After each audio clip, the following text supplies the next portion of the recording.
ஆக அவனை பிடிக்கும் போது அவன் சொல்றான் 17 கொலைகளை நாங்கள் தான் பண்ணோம் அப்படிங்கிற.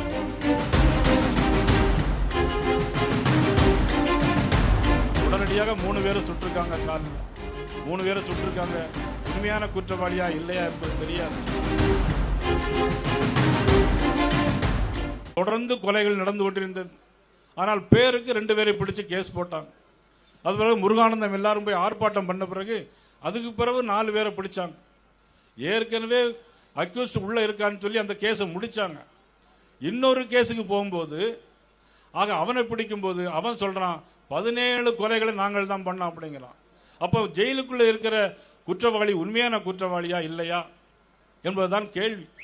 இதைத்தான் கோயம்புத்தூர் நடந்த சம்பவத்திற்கும் உடனடியாக 3 பேரை சுட்டிருக்காங்க. காலில் 3 பேரை சுட்டிருக்காங்க. உண்மையான குற்றவாளியா இல்லையா என்பது தெரியாது. இதையெல்லாம் மாற்றி அமைப்பதற்கு நீங்கள் கண்டிப்பாக வருகின்ற தேர்தலில் 2026ஆம் ஆண்டு நடைபெற தேர்தலில் அனைவரும் தேசிய ஜனநாயக கூட்டணிக்கு வாக்களிக்க வேண்டும் என்பதுதான் எங்களுடைய வேண்டுகோளாக வைக்கிறோம். கரூரிலே 41 பேர் இறந்து போனார்கள்.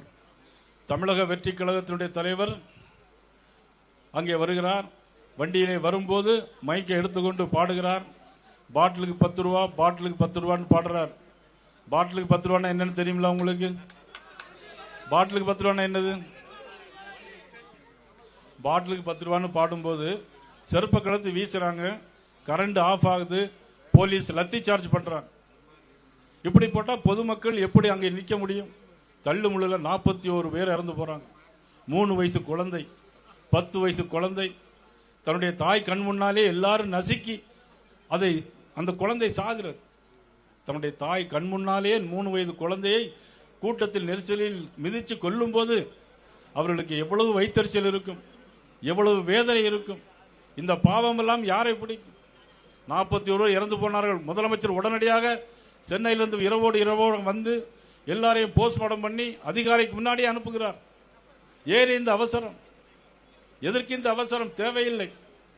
கள்ளக்குறிச்சியில் 65 பேர் இறந்து போனார்கள். 10 லட்சம் ரூபாய் கொடுக்கிறாங்க.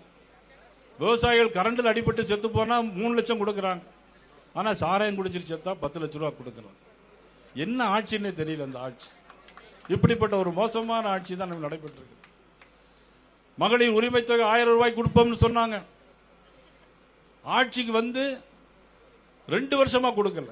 பாராளுமன்ற தேர்தல் வரும் வரைக்கும் கொடுக்கல. ஆட்சிக்கு வந்தவுடன் முதல் கையெழுத்து நீட்டு ரத்து செய்வோம்னு சொன்னாங்க. இதுவரையிலும் செஞ்சிருக்காங்களா? செய்யல. அவங்களுக்கு தெரியும், சொல்லும் போதே பொய்யை தான் சொல்றாங்கிறது தெரியும். இருந்தாலும் பொய்யை சொல்லி ஆட்சிக்கு வருவதுதான் அவருடைய கூட்டணியுடைய வாடிக்கையாக வைத்திருக்கிறார்கள். இவ்வளவு ஒரு மோசமான ஆட்சி.